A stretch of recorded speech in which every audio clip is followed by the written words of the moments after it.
Assimi Goïta, qui est très engagé autour de cette initiative de la charte de l'Iptako Gourma instituant l'Alliance des États du Sahel. Donc c'est avec beaucoup de fierté que nous nous tenons devant vous aussi en tant que premier État de l'AES qui a ratifié ce texte, ce qui dénote vraiment de l'engagement fort du Mali pour la concrétisation de cet outil important pour renforcer la défense, la sécurité, lutter contre l'insécurité, mais aussi travailler à promouvoir un développement socio-économique entre le Burkina Faso, le Niger et le Mali dans ce cadre-là. Mais nous voulons aussi, à travers cette alliance, mettre en place aussi une nouvelle approche pour établir la solidarité entre les pays, en commençant par la question de la sécurité, en mettant en place cette sécurité et une nouvelle approche de l'intégration économique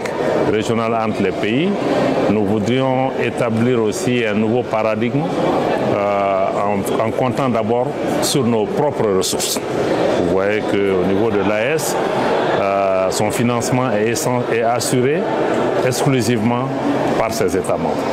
Je crois que c'est une donnée importante. Il y a une dynamique très forte au sein de l'AES dont nous pourrons tirer profit, parce que ce que nous voulons, c'est que cette organisation soit aussi différente de toutes celles qui existent et de toutes celles qui l'ont précédée, en investissant davantage, je l'ai dit, sur la solidarité, mais aussi en investissant dans les peuples, notamment les jeunes, les femmes, qui sont des acteurs économiques, mais aussi des facteurs de paix. L'AES aussi, à travers ce mécanisme, nous voulons pouvoir renforcer aussi la solidarité entre le Burkina et le Mali, parce que nous partageons aussi une vision de nos questions de sécurité, mais aussi une vision de toute la géopolitique mondiale, où nos trois États, nos trois chefs d'État regardent dans la même direction. Je pense que ce type d'institution permet de nous mettre à l'abri des ingérences extérieures, parce que vous avez vu dans le cas du Niger, on se lève du jour au lendemain, des pays à l'extérieur de notre continent essaient d'instrumentaliser notre organisation pour nous agresser, constituer des menaces pour nos populations, pour nos armées, affamer nos populations, et nous pouvions continuer à réagir, à rejeter, à faire des communiqués, mais au lieu de cela, nos trois chefs d'État ont décidé plutôt d'apporter des solutions, de mettre une offre politique sur la table, une réponse coordonnée de nos trois États. Tant sur le plan sécuritaire, nous allons pouvoir nous donner les moyens, nous allons agir sur la base des moyens dont nous disposons et des richesses que nos pays vont créer. Nous voudrions aussi travailler dans le respect de la dignité de nos peuples, parce que nous ne voulons plus être dans des organisations où d'autres viennent dicter leurs lois, parce qu'ils se sentent supérieurs ou parce qu'ils amènent des ressources financières.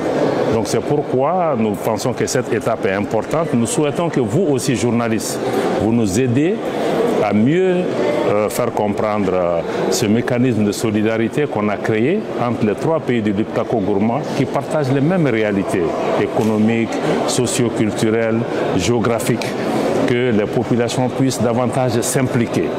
Et le souhait de nos trois chefs d'État, c'est de faire en sorte qu'au-delà de la question sécuritaire, à travers la création de ce mécanisme de sécurité collective, c'est de faire en sorte que nos populations, nos commerçants, nos agriculteurs, nos fonctionnaires, nos opérateurs économiques, tous ceux qui sont en mouvement entre les trois pays puissent aussi sentir la différence.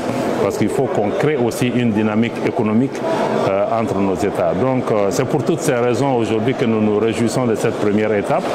Comme le dit le président de la transition, on a fait le plus difficile, mais c'est le plus dur qui commence. Alors, Monsieur le ministre, quelles sont vos relations avec la communauté internationale avec l'adoption de cette charte?